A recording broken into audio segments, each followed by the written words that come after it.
In the rolling hills of rural Tennessee, just outside a small town called Blackwood, stands an old Victorian house that's been abandoned for decades. Locals call it the Whispering House.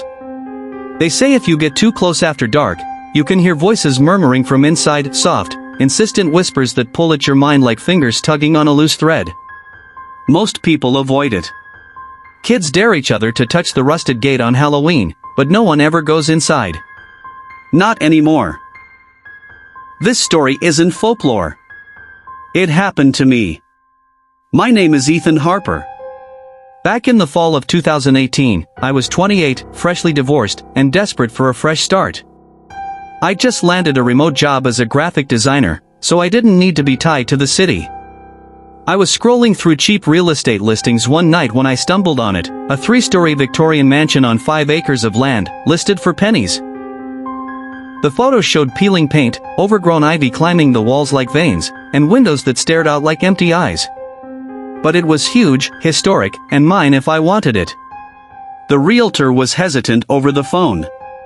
"It's been on the market a long time," she said.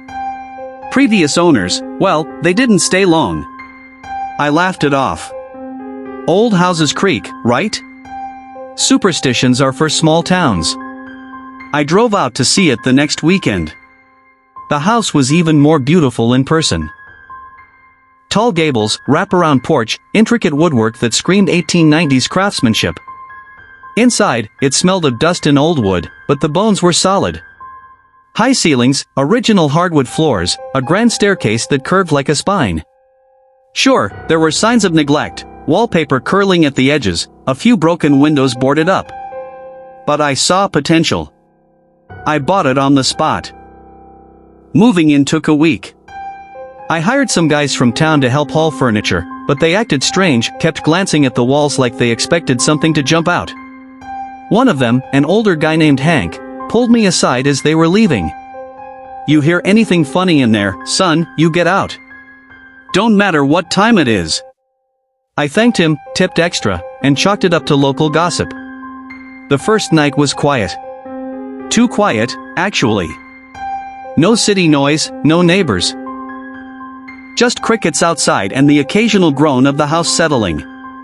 I fell asleep in the master bedroom on the second floor, exhausted but excited.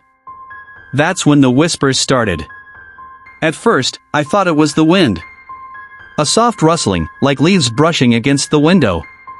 But it had rhythm. Words. Indistinct at first, coming from somewhere. The walls? The floor? I sat up in bed, heart pounding, and listened. "Come closer." It was faint, almost like a sigh. Male? Female? I couldn't tell. I grabbed my phone, turned on the flashlight, and checked the room. Nothing. Empty closets, dusty corners.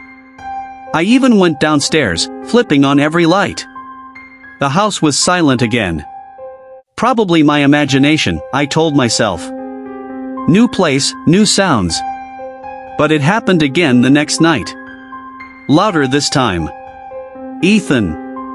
I froze. It knew my name. The voice or voices, because sometimes it sounded like more than one, came from the hallway outside my door. I cracked it open. The long corridor stretched into darkness, the moonlight from a window at the end casting long shadows. Nothing there. I slammed the door, locked it, and shoved a chair under the knob. Didn't sleep much after that. By the third night, I was questioning my sanity. The whispers were constant now, a low murmur that followed me from room to room. They weren't angry or threatening. That's what made it worse. They were inviting. "Stay with us. We've been waiting." I started researching the house's history. Dug through county records online, called the library in town. What I found chilled me to the bone. The house was built in 1892 by a wealthy doctor named Elias Whitaker. He lived there with his wife, Eliza, and their 3 children, 2 daughters and a son. Whitaker was obsessed with the occult. Not the Hollywood stuff, but real, dark experiments. He believed he could communicate with the dead through echoes. Residual energy trapped in the walls of old homes. In 1901, tragedy struck. The whole family vanished overnight. No bodies, no note. Just gone. Search parties combed the property for weeks. They found Whitaker's journal hidden in the basement, filled with frantic entries about voices in the woodwork and souls begging to be heard. His last entry read, "They won't let us leave. The house wants more." The place changed hands a few times after that. Every owner reported the same thing. Whispers. Some heard names. Others heard pleas for help. One family in the 1950s claimed their daughter started talking to friends in the walls. She disappeared one night, just like the Whitakers kids. They moved out and never came back. I should have left then. Packed my bags and run. But part of me was curious. Stupid, reckless curiosity. I started talking back to the whispers. "Who are you?" I'd ask, standing in the empty living room. The response came slowly, building like a chorus. "Elias. Eliza. The children." They told me fragments. Elias had performed a ritual to bind spirits to the house, thinking he could control them. But it backfired. The entities weren't human, they were something older, hungrier. They used the family's voices to lure people in. Feed on their fear. Their life. I tried to ignore them. Blasted music, wore earplugs. But the whispers seeped through. They got inside my head during the day, too. At work, I'd zone out, hearing echoes of their words. My ex called once, worried I hadn't answered texts in days. I lied, said I was fine. One night, about 2 weeks in, things escalated. I woke up to scratching. Not whispers, actual scratching, like nails dragging across wood. It was coming from inside the walls. Slow, deliberate. Scratch, scratch, scratch. I followed the sound to the basement. The door creaked open on its own, or maybe I imagined that. Down the narrow stairs, into the cold, damp space. Cobwebs everywhere, old shelves lined with dusty jars. Whitaker's stuff, probably. The scratching stopped when I reached the bottom. Then the whispers returned, louder than ever. Surrounding me. Join us. Forever. I shone my flashlight around and saw it, a bricked-up section of wall, different from the rest. Newer bricks, mortared hastily. My hand shook as I grabbed a crowbar from my tools upstairs. I don't know why I did it. Compulsion, maybe. I chipped away at the mortar. It came loose easily, like the wall wanted to open.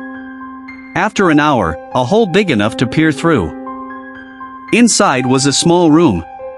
And bones. 5 skeletons, huddled together. The Whitaker family. Posed almost peacefully, like they were sleeping. But their skulls, the jaws were wide open, as if frozen in eternal screams. That's when the whispers turned to laughter. A horrible, overlapping cacophony echoing from every direction. I ran. Up the stairs, out the front door, into the night. Drove straight to the motel in town and called the police. They investigated, confirmed the remains. The house made national news for a week, century-old mystery solved in haunted Tennessee mansion. They boarded it up again. Declared it a crime scene, then abandoned it when the case went cold. No one knows how the family died. Suicide? Murder? Something worse? I moved back to the city. Therapy helped. Mostly. But sometimes, in quiet moments, I still hear them. The whispers. They're faint now. Distant. But they're calling my name. And lately, I've been thinking about going back. Just to listen.